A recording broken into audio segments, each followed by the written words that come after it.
के तपाईहरुलाई थाहा छ तपाईहरुले अब YouTube सर्च फिचरलाई डिसेबल गर्न सक्नुहुन्छ त्यो पनि बिना कुनै थर्ड पार्टी एप लगाएर YouTubeलाई धेरै जसो मान्छेहरुले केही कुरा सिक्न प्रोडक्टिभ नलेज गेन गर्नको लागि प्रयोग गर्छन् तर त्यस्तो अवस्थामा YouTube सर्चले गर्दाखेरि हामी त्यसै भित्र एडिक्टेड हुन्छौं र हामीलाई सर्च स्क्रोल गर्दै गर्दाखेरि समय बितेको पत्तै हुँदैन अब त्यसलाई चाहिँ बन्द कसरी गर्ने त सबैभन्दा पहिला YouTube मा आउनु होला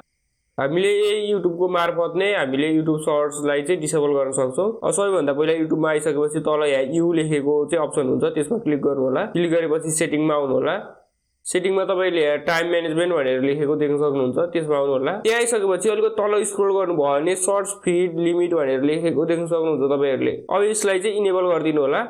अब यहाँ इनेबल गरिसकेपछि चाहिँ यहाँ चाहिँ विभिन्न मिनेटहरु देखाइरहेको छ तपाईहरुले चाहिँ 0 मा सेट गरिदिनु होला यो चाहिँ सर्चको चाहिँ अब तपाईहरुले अब एक दिनमा कति हेर्न सक्ने भनेर चाहिँ लिमिट राख्ने हो तपाईहरुले 0 गरिदिनु भयो भने चाहिँ तपाईहरुको चाहिँ सर्च चाहिँ डिसेबल हुन्छ अब तपाईले त्यसको सट्टामा अब टाइम चेन्ज गरेर 15 मिनेट 30 मिनेट 45 मिनेट 1 घण्टा अथवा 2 घण्टा पनि राख्न सक्नुहुन्छ तपाईहरुले 10-15 मिनेट मात्रै हेर्छु भन्न पनि पाउनुहुन्छ एक दिनमा तपाईहरुले अब तपाईहरुलाई कति चाहिएको हो तपाईहरुले डिसेबल गर्ने हो कि लिमिट गर्ने हो तपाईले गर्न सक्नुहुन्छ अब यति गरिसकेपछि तपाईहरु चाहिँ सर्चको अप्सनमा आउनुभयो भने चाहिँ तपाईहरुलाई चाहिँ यसरी चाहिँ रोकिदिन्छ अब तपाईहरुले गो टु होम माथि क्लिक गर्नुभयो भने चाहिँ तपाईहरुलाई फेरि ब्याक पठाइदिन्छ तपाईहरुले इग्नोर लिमिट फर टुडे भनेर चाहिँ क्लिक गर्नुभयो भने चाहिँ तपाईहरुले एक दिनलाई इग्नोर गरेर पुरा सर्च हेर्न पनि सक्नुहुन्छ अब यो अप्सन चाहिँ किन राखेको हो भन्दाखेरि चाहिँ YouTube आफै पनि चाहदैन कि तपाईहरुले चाहिँ YouTube सर्च बन्द गरेर चाहिँ YouTube चलाउन चाहिँ कम गरौँ YouTubeलाई पनि युजरले जति चलायो त्यति फाइदा हुन्छ त्यसैले चाहिँ यस्तो चाहिँ राखिएको छ यसरी चाहिँ तपाईहरुले चाहिँ YouTube सर्च चाहिँ बन्द गर्न सक्नुहुन्छ भिडियो मन पर्दैदेखि चाहिँ लाइक सब्स्क्राइब गरिदिनु होला